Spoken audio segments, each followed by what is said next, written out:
주의 말씀은 내 발의 등이요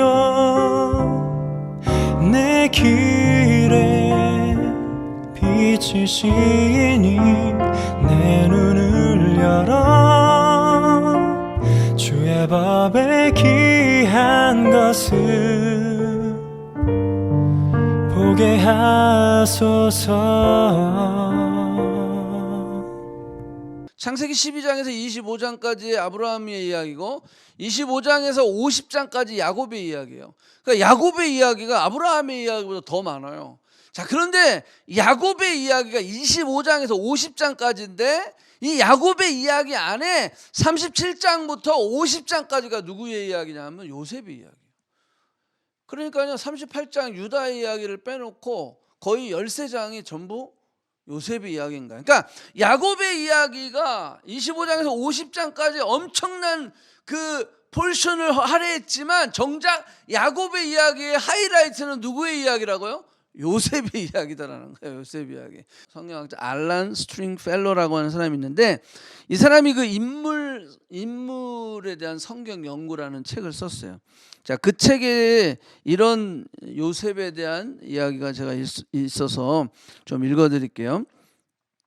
창세기 37장에서부터 창세기 끝까지 야곱의 가족들에 대해 설명하고 있지만 그들 중에 중심 인물은 요셉이다.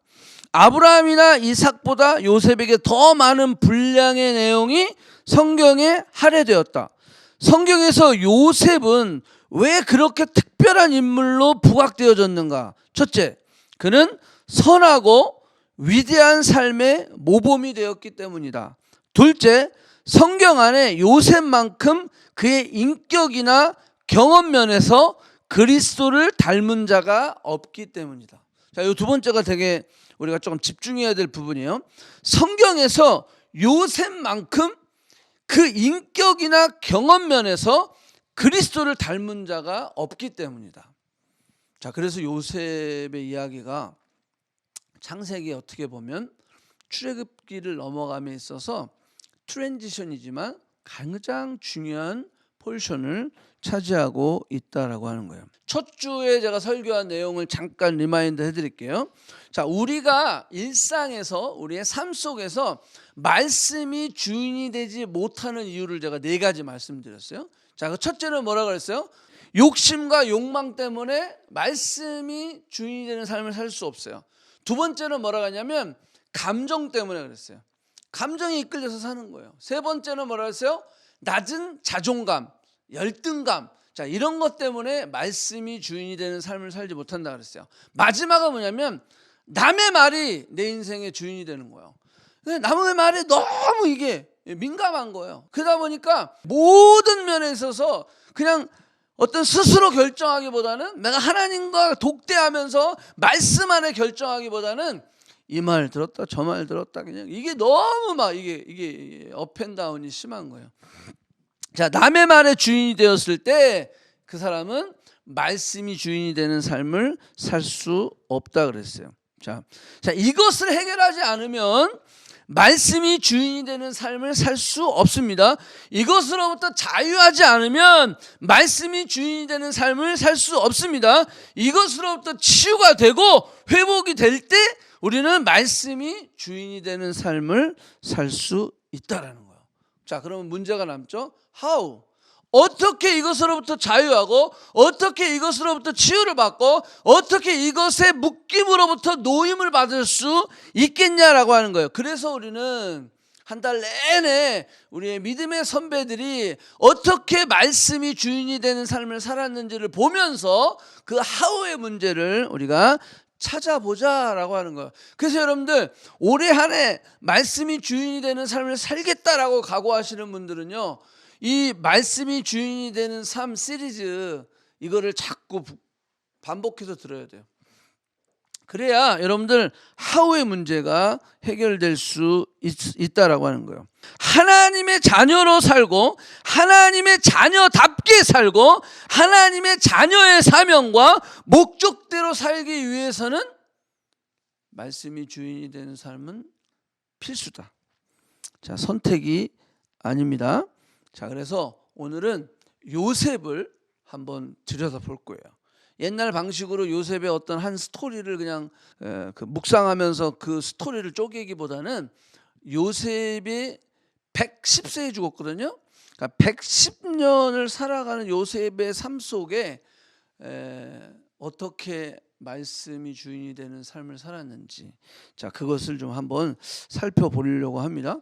첫 번째, 요셉은 우리가 지금 곤방 나눈 말씀이에요. 자신의 욕심, 욕망, 감정, 열등감, 남의 말에 주인이 되는 삶을 살지 않았다라고 하는 거예요. 아까 알란 스프링펠로우라고 하는 성경학자가 말했던 것처럼 그는 선하고 위대한 삶을 살았던 그런 인물이다. 그런 선하고 위대한 삶의 모범이었다라고 얘기했어요. 여기서 선했다라고 하는 뜻은 뭐냐면 내 뜻대로 살지 아니하고 아버지 뜻대로 살았다라는 거예요. 선한 게 여러분들 뭐 고아원 짓고 양로원 짓고 그냥 아프리카 막 이렇게 돈 보내주고 막 이렇게 하는 게 선한 게 아니고, 선하다라고 하는 뜻은 하나님 뜻대로 살았냐 안 살았냐는 거예요. 내 뜻대로 고아원 짓고 내 뜻대로 양로원 짓고 내 뜻대로 봉사하고 이거는요 나의 의가 드러나는 거예요. 그러니까 그런 어떤 행위 자체가 중요한 게 아니라요, 중요한 건 뭐냐면 그걸 하더라도 누구의 뜻대로 하느냐라는 거예요. 그래서 하나님의 뜻대로 살아가는 것, 그것이 바로 선한 삶이다. 하나님의 뜻이 자신의 삶의 기준으로 삼는 거예요. 자신의 욕심이나 욕망이나 감정이나 현실과 상황에 묻히지 않고 자기 중심적으로 사는 것이 아니라 이타적인 삶을 살아가는 것을 이야기한다라는 거예요. 자, 창세기 37장에 2번이나 꿈을 꿨는데 가족들에게 이야기를 막 하잖아요. 가뜩이나 편애를 당하고 가뜩이나 스페셜 아주 VVIP 취급을 당하는 요셉이 꿈 얘기까지 하면서 형들의 시기와 질투를 더 사는 거야. 형들의 미움을 사게 되는 거예요. 자, 이런 걸 보면 참 철이 없다. 분위기 파악 참 못한다. 얘는 사회생활을 못할 것 같아. 근데 여러분들 보세요. 결론적으로 가면 얼마나 사회생활을 잘해요. 요셉이 총리가 됐다라는 것은 잘했다라는 거예요. 37장을 얼핏 보면 참 철이 없다. 분위기 파악을 못한다. 형들이 그렇게 왕따를 시키고 미워하는데도 불구하고 어떻게 저렇게 눈치를 못 채지? 자, 그렇게 볼 수 있어요. 그런데 조금 스토리를 더 진전시켜 보면 참 요셉은 순진하고 솔직했다라는 것을 알 수 있어요. 그리고 참 착했다라고 하는 것을 볼 수가 있어요. 꾸밈이 없었다라고 하는 거예요. 그대로 하나님이 주신 마음을 그대로 나누는 모습. 자기가 가감하지 않았어요. 그냥 있는 그대로를 내가 해석을 하지 않았어요. 그대로 보여주는, 설명하는 요셉의 모습을 볼 수가 있어요. 자, 그런데 그 스토리가 거기서 끝나지 아니하고 그렇게 미움을 샀더라라고 이야기하면서 바로 다음 절에 무슨 절이 나오죠? 아버지가 요셉을 형들이 있는 곳으로 보냅니다. 그죠? 근데 거기에 보면 37장 13절에 이렇게 얘기해요. 이스라엘이, 자, 이게 야곱이에요. 요셉에게 이르되 내 형들이 세겜에서 양을 치지 아니하느냐, 너를 그들에게로 보내리라. 요셉의 아버지에게 대답하되 네, 내가 그리하겠나이다. 자, 헤지테이트 하지 않아요. 네, 아버지, 내가 그렇게 하겠습니다 라고 이야기하는 이 요셉의 모습을 볼 수가 있어요. 자, 그런 거 보면 여러분들, 만약에 요셉이요 진짜 야갔어요. 진짜 자기중심해요. 아버지의 그 사랑을 독차지했기 때문에, 자, 이런 어떤 이중적인 생활을 한 게 아니라 그냥 그는 그냥 솔직한 거예요.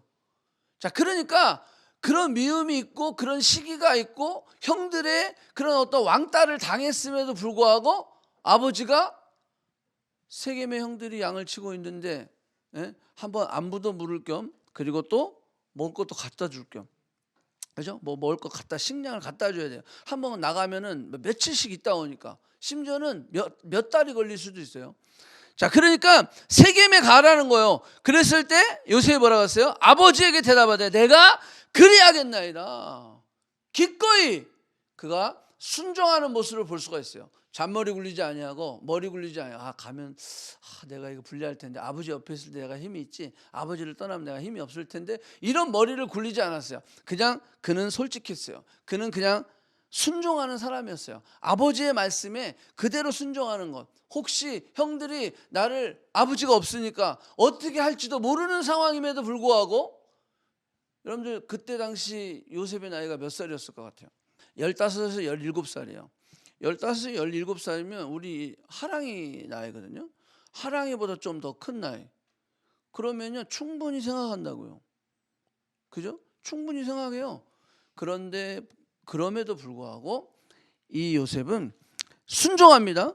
자, 거기 보면 형들을 찾으러 가요. 헤브론 골짜기에서 보냈는데 세겜으로 가라는 거예요. 여러분들 헤브론과 세겜은요 정확하게 77km예요. 어떤 분은 뭐 70km 이상, 어떤 분은 뭐 한 100km, 막 90km 막 이렇게 얘기하는 분도 있지만, 어쨌거나 70km, 77km, 80km 그 정도 된다라는 거예요. 이게 뭐 직선거리든 꼬불꼬불든 거리든 뭐 이렇게 꼬불꼬불하면 더 가겠죠. 중요한 건 뭐 멀다 그 뜻이에요. 그 정도 먼 거리를 여러분 보통 군대 다녀오신 분들은 행군을 할 때 일일 행군 양이 20km입니다. 20km 행군하거든요. 그래서 이제 수색대나 이런 데는 천리 행군을 해요. 천리면 몇 킬로? 400km인가 300km인가요? 그죠? 그렇게 되니까 천리 행군 가면 보통 이제 2주 나갔다 오거든요. 그러면 뭐 발이 다 찢어져요. 발이 다 물집된 거고 물집 생긴 게 다 터져 나가고 막 이렇게 돼요. 그러니까 그거를 매년 하거든요. 천리 행군을.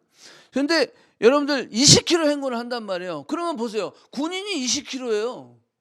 그런데 지금 요셉이 애잖아요. 유스.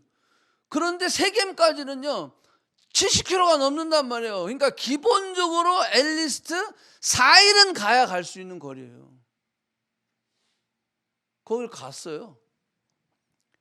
네, 제가 가겠습니다. 네, 내가 그리하겠습니다. 아까 제가 요셉만큼 그렇게 인격과 경험 면에서 주님을 닮은 사람이 없다라고 했죠. 자, 이런 것들 잘 생각하세요. 요셉 안에 어떤 성품들이 있었나. 자, 기꺼이 갑니다. 죽음을 무릅쓰고 갑니다. 형들의 미움을 삼에도 불구하고 알고 있어요. 그럼에도 순종하면서 갑니다. 자, 그런 순종하는 모습들이 이 요셉에게 있었어요. 자, 그런데 보니까 세겜에 그렇게 어렵게 도착을 했는데 있었어요, 없었어요? 형들이 없는 거예요. 자, 형들이 없었어요. 그랬더니 15절 보세요. 어떤 사람이 그를 본 중, 그가 누구예요? 요셉을 봤어요. 봤더니 그가 들에서 방황하는지라. 왜 방황할까요? 형들이 없으니까 찾으러 다니는 거예요. 여기도 없네. 세겜에 여기도 없네. 세겜에 뭐 이렇게 조그만 뭐 또 어떤 이렇게 광장 하나겠어요? 세겜이란 동네에 갔더니 여기도 없네. 저기도 없네. 막 찾으러 다니는 거예요. 왜? 내가 지금 그런 사명을 가지고 왔잖아요. 지금 아버지의 그 특명을 받고 온 거잖아요. 그러니까요, 그냥 너무 피곤해 힘들어. 그래갖고 그냥 형을 딱 가봤는데 없어. 그럼 집에 가버리는 게 아니라 찾아다니는 거예요. 자, 그 사람에게 물어 이르되 내가 무엇을 찾느냐? 야, 너 왜 이렇게 방황하고 다녀? 너 왜 이렇게 뭐 여기 갔다 저기 갔다. 그러니까 사람들이 관심을 가질 정도로 요셉이 뭘 했다라는 거예요. 형을 찾으러 다녔다는 거예요. 이게 요셉의 성실함이에요. 찾으러 다녔다는 거예요. 그냥 대충 한번 보고 그냥 마는 게 아니에요. 그냥 계속 형을 찾으러 다녔어요. 자, 그랬더니 뭐라 그랬어요? 여기 보니까 원컨대 형들이 양을 치는 곳을 내게 가르쳐 주소서. 그 사람들이 이르되 여기를 떠났다 그랬어요. 떠났다. 그들이 말을 내가 들어보니까 도단으로 갔어. 도단은요 거기서 또 한 30km 정도 가는 거래요.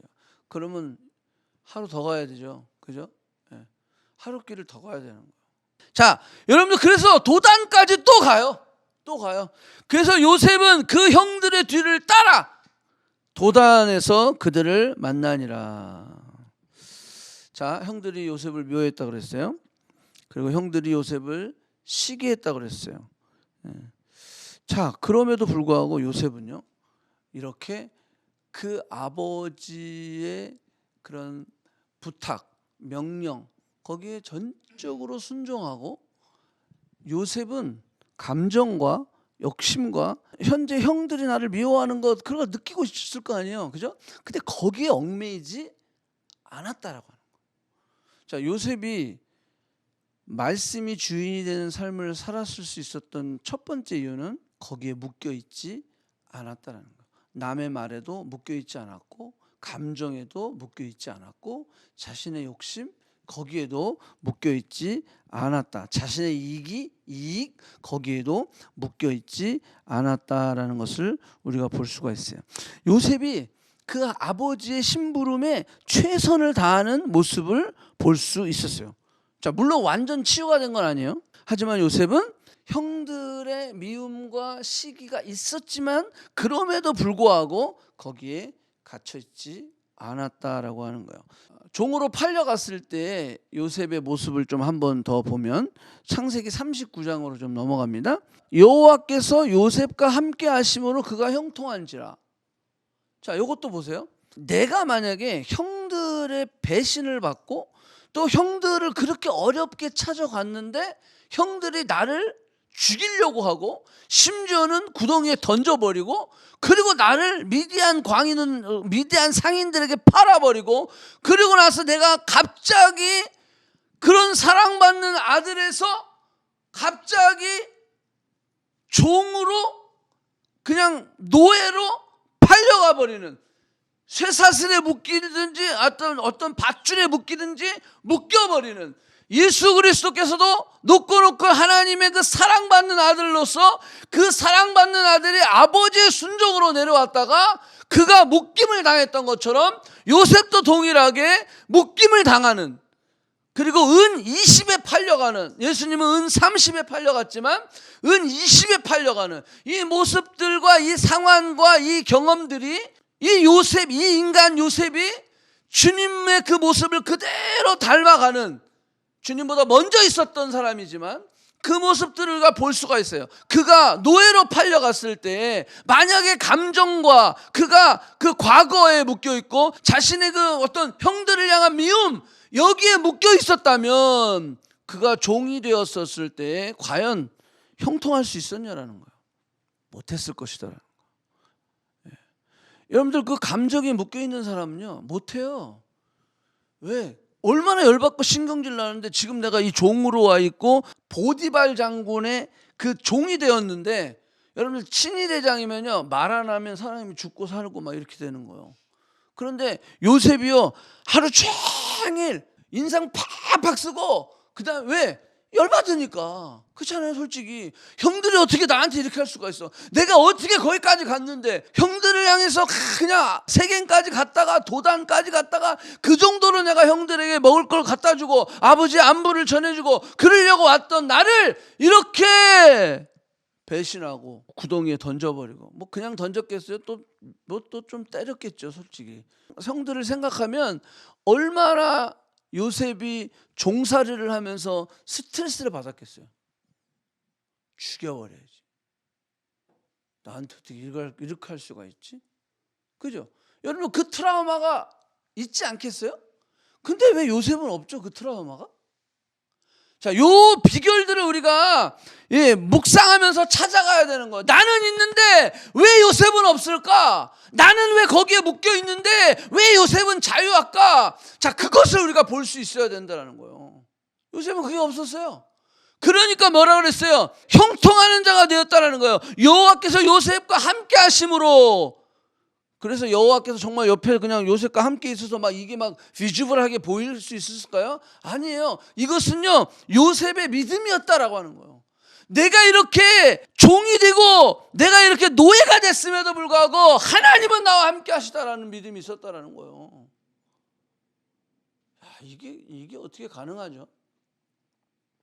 자, 오늘 말씀을 들으면서 우리가 그 생각들을 계속 가지고 있어야 됩니다.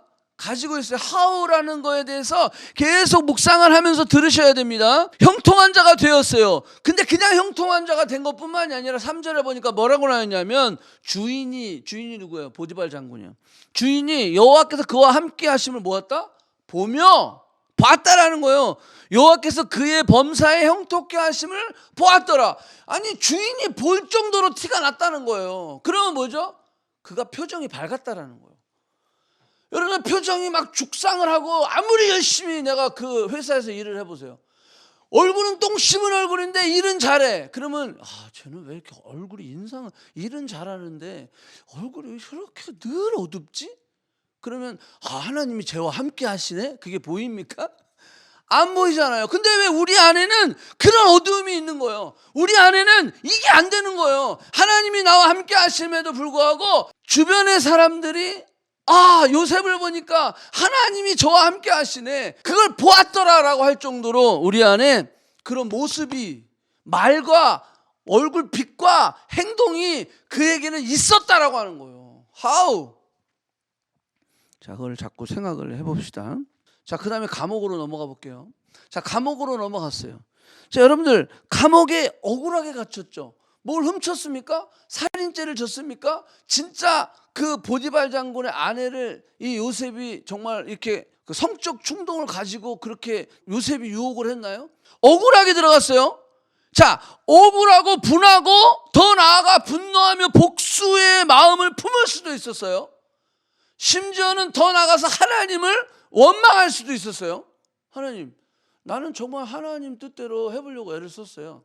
하나님 앞에서 내가 어떻게 득죄하리요 하면서 내가 할 정도로 내가 그렇게 거룩을, 하나님이 그 원하시는 하나님 말씀의 중심의 삶을 내가 살으려고 했는데, 하나님 이게 뭐죠, 결과가?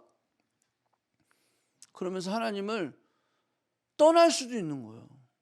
아니면 하나님 원망하고 정말 하나님 그냥 아예 등을 돌려버리는, 몰라요 나 이제 그냥 나는 이제 그냥 내 방식대로 살래요. 이제 뭐 이게 뭐 더 내려갈 데도 없는데 뭐 여기 지하 감옥에 갇혀가지고 이제는 소망도 없는데 뭐. 예. 그런데 그가 아까 우리 헌금송에 했던 것처럼 You know better than I, 어떻게 이 고백을 할 수 있었을까요? 자, You know better than I. 나는 지금 너무 힘든데, 그 말이에요. 나는 지금 너무 좌절하고 나는 지금 절망하고 있고 나는 지금 너무 어려운데 But you know better than I. 요셉은 이렇게 고백할 수 있었던 거죠. How? 요셉은 이 상황에서도 자신의 감정에 휘둘리지 않았어요. 이 상황에서도 그런 자신의 상처와 남이 자신을 향해서 어떤 면 억울한 누명을 썼잖아요. 그런 어떤 말, 심지어는 감옥에 처음에 갔을 때 여러분들 처음에 가자마자 갑자기 야, 이 감옥을 네가 다 맡아 이랬을까요? 아니었겠잖아요. 그러면 처음에 갔을 때 그때 당시 감옥은 누구의 감옥이라고 했어요? 친위대장 보디발의 감옥이라고 그랬어요. 그러면 거기에 갇힌 사람들은 이런저런 나쁜 놈 장군의 아내를 범하려고 했다고. 처음에 그가 당해야 했던 그 억울함과 수모들이 뭐 우리는 상상이 안 될 거예요 사실.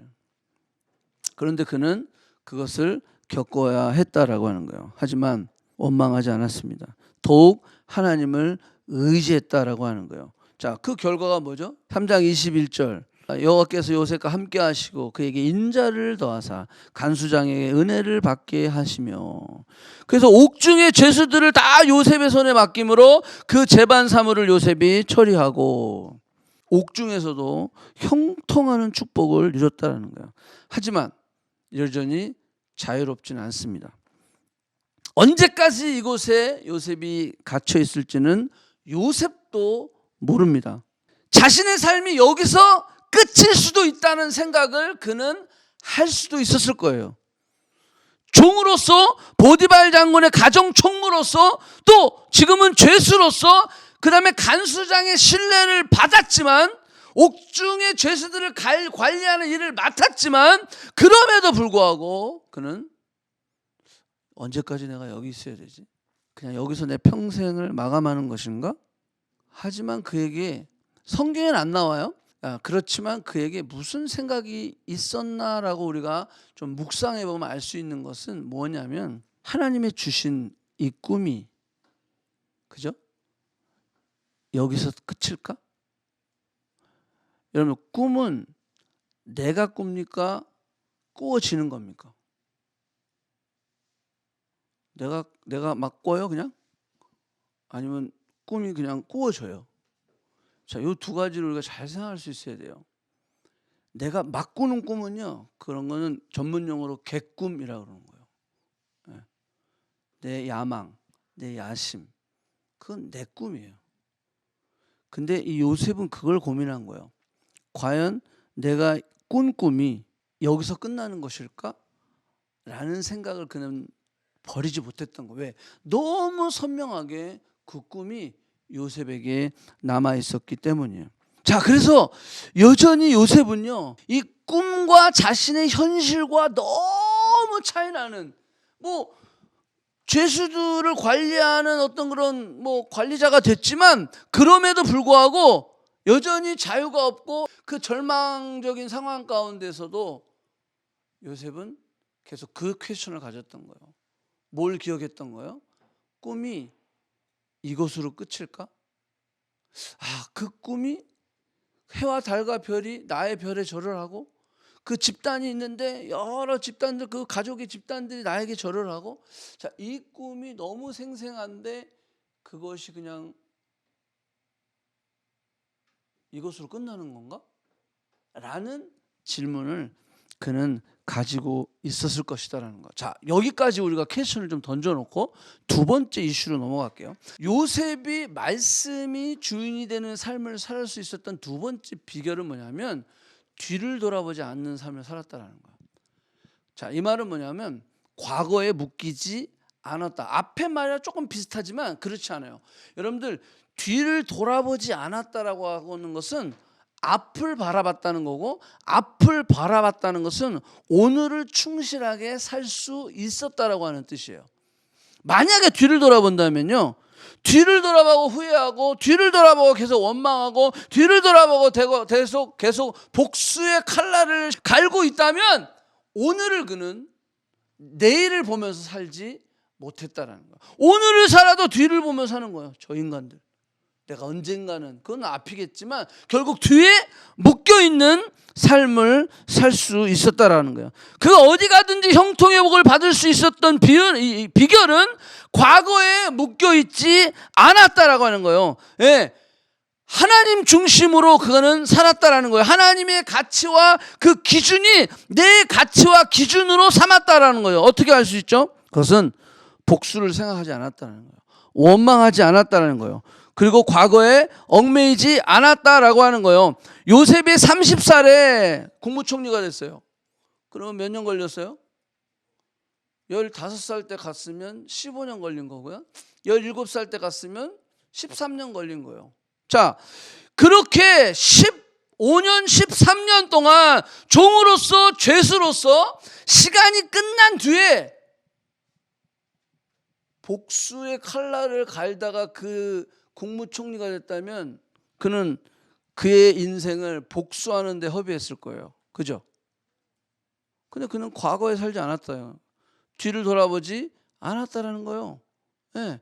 그래서 앞에 주신 하나님의 꿈을 바라보며 그가 오늘을 소망 가운데 살아갔다라는 거예요. 오늘을 성실하게 살아갔다라는 거예요. 오늘을 최선을 다해 감사함으로 살았다라고 하는 거예요. 그가 총리가 되었을 때, 그가 만약에 과거에 그냥 묶여서 살았다고 한다면, 자, 첫 번째 복수의 대상은 누구였을까요?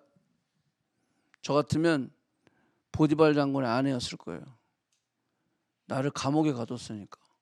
형들은 아직 뭐 어디 있는지도 모르고, 그거는 나중 문제고, 당장 지금 내가 국무총리가 됐어.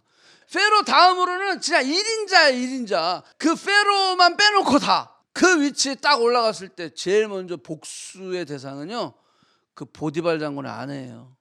자신을 억울하게. 물론 그 아내 때문에 감옥에 가서 이렇게 됐죠. 그렇지만 그런 거 생각하겠어요? 안 하지. 당연히 안 하지. 복수의 칼을 갈고 있는데 내가 살기만 해봐라.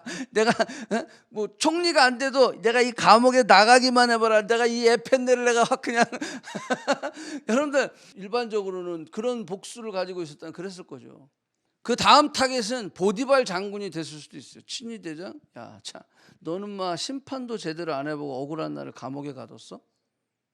제대로 뭐가 옳고 그름도 판단 안 하고 말이야, 무조건 네 아내의 편을 들었던 보디발 장군 너도 문제야 그러면서 보디발 장군도 잘라버려.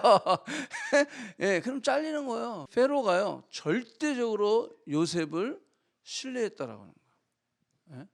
예? 예. 그러니까 그렇게 절대적으로 요셉을 신뢰했기 때문에 얼마든지 복수를 할 수 있었다는 거예요. 또 여러분들 한번 여러분들 리스트업을 해보세요. 누구가 복수의 대상이었을 것 같아요?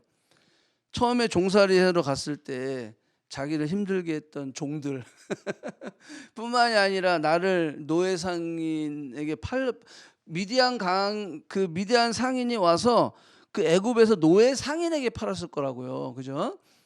미디안 상인이 직접 와서 보디발 장군에게 팔진 않았을 거라고요.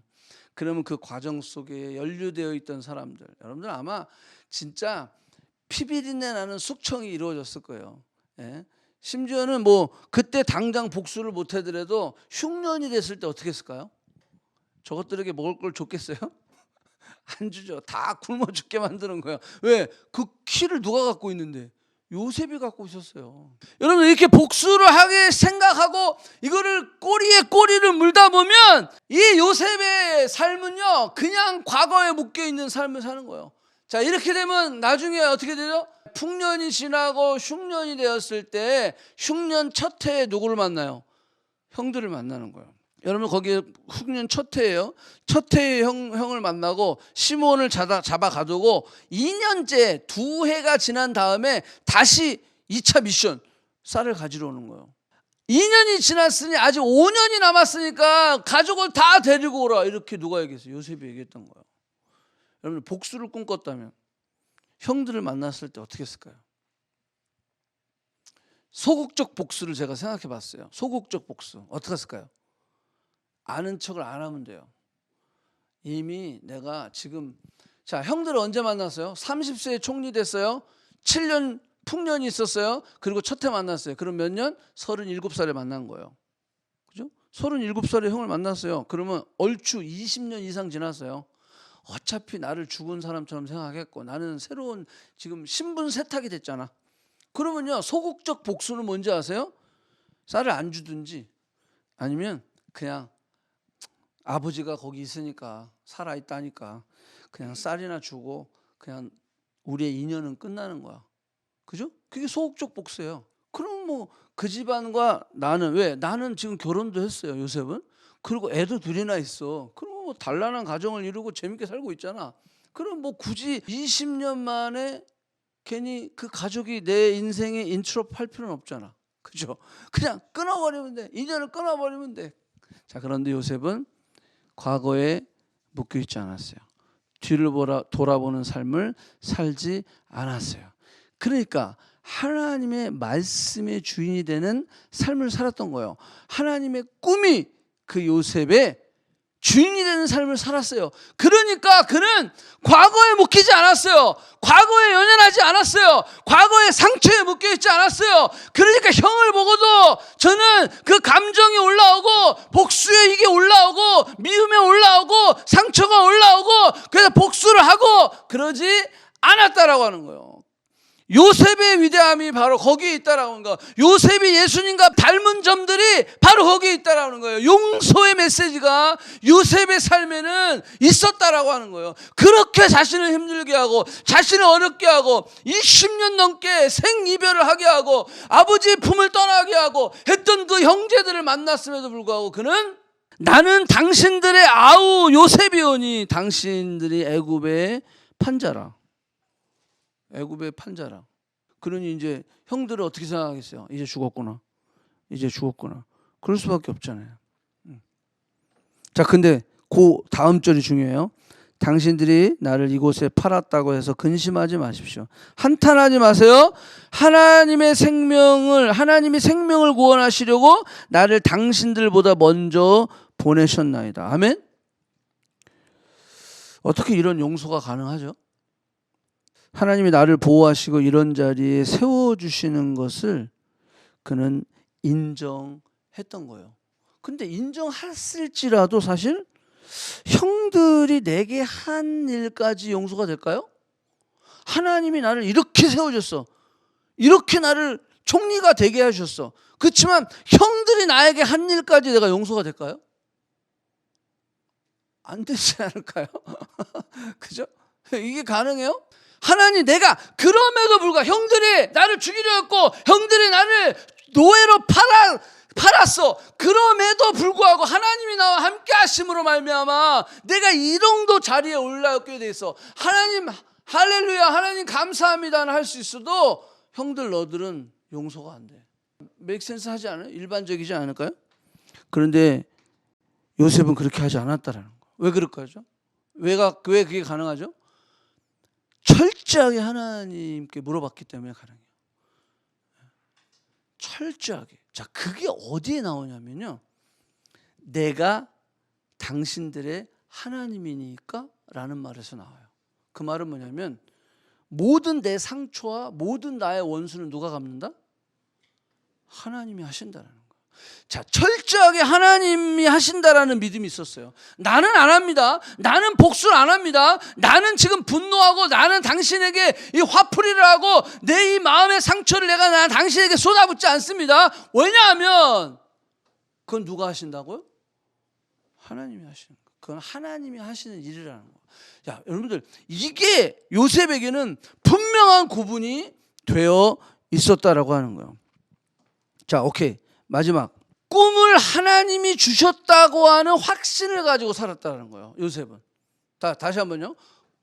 이 꿈, 하나님이 주신 꿈이 있어요. 그 꿈을 누가 주셨다라는 거예요? 하나님이 주셨다라고 하는 확신이 그에게 있었어요.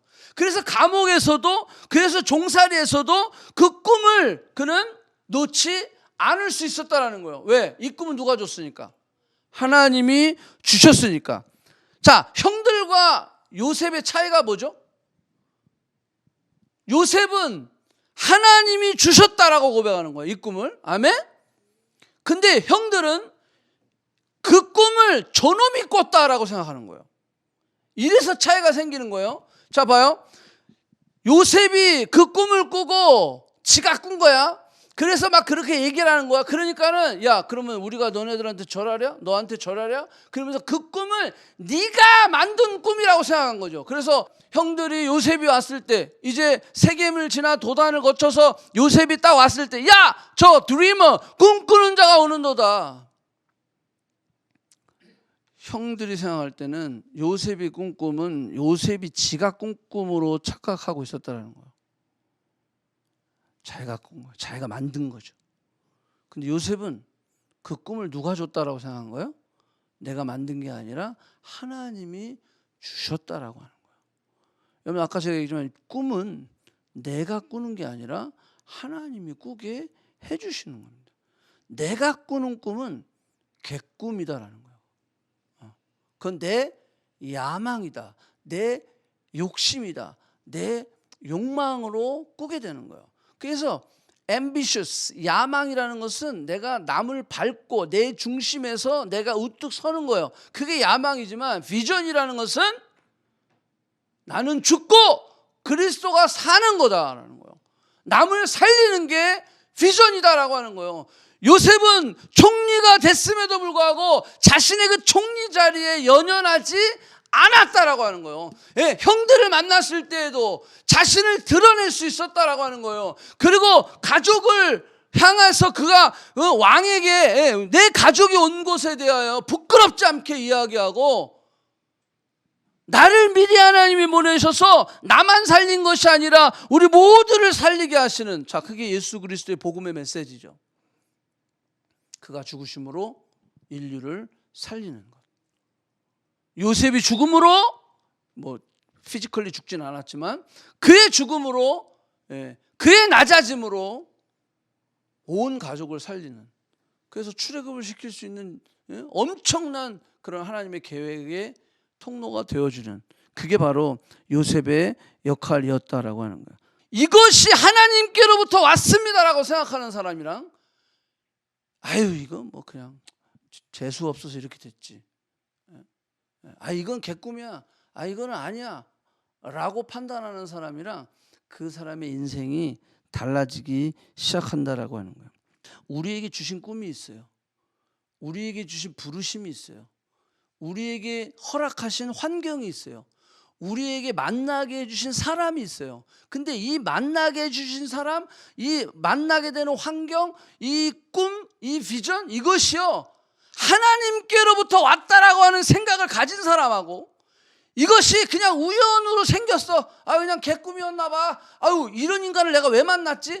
이런 환경을 하나님 왜 주셨어요? 이렇게 생각하는 사람하고 그 말과 행동과 그런 어떤 결정이 다르다라고 하는 거예요. 이 만남이 하나님이 허락하신 만남이라고 했을 때 그 만남이 개떡 같은 만남이라고 할지라도 그 만남 가운데 하나님이 내게 주신 메시지가 있다라고 하는 그런 생각을 가진 사람이 있다라는 거예요. 도망가지 않습니다. 피하지 않습니다. 환경이 아무리 어려워도 이 환경을 하나님이 허락하셨다라고 하는 믿음이 있으면 우리는 도망가지 않아요. 이게 그냥 내가 이것이 하나님이 주신 게 아니야라고 생각했을 때 우리는 이것을 쉽게 내 판단과 생각으로 밀어내 버리게 된다는 거예요. 교회도 마찬가지예요. 이 교회를 내가 하나님이 허락하셨다라고 하는 확신이 있을 때 그 사람은 교회를 안 떠나요. 근데 그게 없으면 이사하듯이 그냥 이사해 버리는 거예요. 미련 없어요. 미련 없어요. 근데 하나님이 주셨다라고 하는 마음이 있으면, 이 일을 하나님이 맡기셨다라고 하는 마음이 있으면요, 어떻게 그거를 그냥 대충 해요? 어떻게 그것을 그냥 나 지금 바빠서 안 되겠어 이렇게 할 수가 있어요? 하나님이 주셨다라고 하는 마음이 있다면 내가 거기에 우선을 두지 않겠어요? 결혼도 마찬가지예요. 벌써 제 아내랑 지금 16년째 살아가고 있는데, 이 결혼을 하나님이 허락하셨다, 하나님이 주셨다라고 하는 믿음이 있다면 어떤 어려움이 있어도요, 어떤 어려운 상황 가운데 있을지라도 우리는 그 결혼을 지킬 수 있는 거예요. 근데 우리에게 그 마음이 없어요. 그 마음이 너무 없어요. 그 마음이 너무 없다 보니까 지금 그렇게 많은 그런 어떤 나눔의 가정이 나누어지는 일들이 많이 벌어지는 거예요. 자, 요셉은 이 꿈이 하나님께로부터 왔다라고 하는 확신이 있었어요. 그래서 어떤 상황 가운데서도 포기하지 않았던 거예요. 어떤 상황 가운데서도 감정과 상처와 남의 말과 그리고 뒤를 돌아보는 이런 삶에 자신의 삶을 맡기지 않았다라고 하는 거예요. 거기에 무게를 실어주지 않았다라고 하는 거예요. 이 꿈이 하나님께로부터 왔으니까 그는 앞을 바라볼 수 있었고, 앞을 바라볼 수 있을 때 현실에 그는 최선을 다할 수 있었다라고 하는 거예요. 그러니까 보디발 장군도, 그리고 그 감옥의 그 간수장도 요셉의 모습 가운데 하나님의 함께 하심을 볼 수 있었던 것이다라는 거예요. 내 삶이 실패한 인생이야, 태어나지 말았어야 했어 라는 순간에 올지라도 하나님의 주신 삶이야 라고 우리는 선포한다면 우리는 그 삶을 포기하지 않습니다. 이 삶은 하나님이 주신 삶이야. 근데 이게 없으니까 그냥 그 삶을 포기해버리는 거예요. 관계가 무너지고 소망이 없는 순간에도 이거는 하나님이 주신 상황이야. 하나님이 나와 함께 하시고, 하나님이 나를 사랑하시고, 하나님이 지금도 일하신다니까요.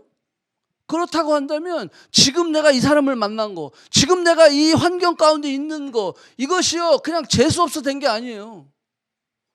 그러면 그 안에 하나님의 뜻을 찾는 거예요. 그 안에서 우리는 성실한 거예요. 그 안에서 우리는 열심히 심는 거예요. 그랬을 때 우리는 요셉처럼 그 가정을 다 맡을 수 있는 총무가 될 수 있어요. 물론 그러다가 또 유혹을 당하고 그 다음에 감옥에 갈 수도 있어요. 그럼에도 불구하고 그가 그 감옥에서 간수들, 죄수들을 다 담당할 수 있는 사람이 될 수 있는 거예요. 어디에 있든지 어느 곳에 있든지 어떤 환경에 있든지 이 환경이 하나님이 보고 계시고 하나님이 나를 사랑하시고 하나님이 일하시고 라고 하는 그 믿음이 있다면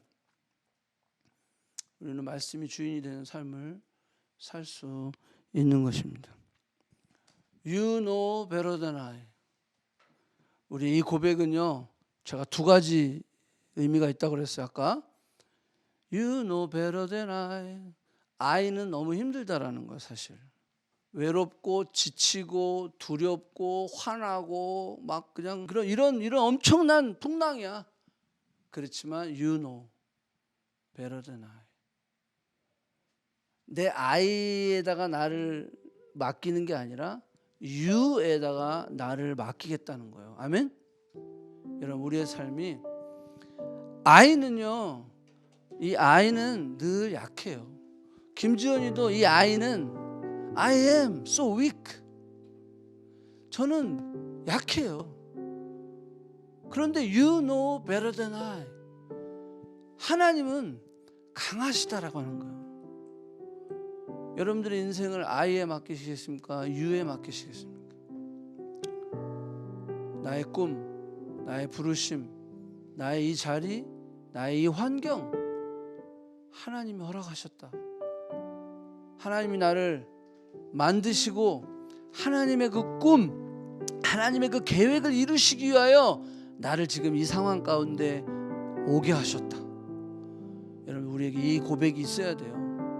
물론 내가 죄를 지어서 그런 어떤 환경 가운데 들어갈 수 있어요. 그죠? 그건 내 죄 때문이야. 그건 빨리 돌이켜야 돼요. 빨리 돌이켜서 하나님의 뜻으로 와야 돼요. 하나님의 뜻으로 돌이켜야 돼요. 다시 말씀으로 와야 돼요. 말씀이 내 삶의 주인이 돼야 돼요. 그렇게 주인이 되는 삶은 어떠한 환경 가운데서도 유에 우리의 모든 것을 맡기게 될 수 있는 거예요. 아멘? 저는 저와 여러분이 그렇게 고백하며 살아내기를 축복합니다.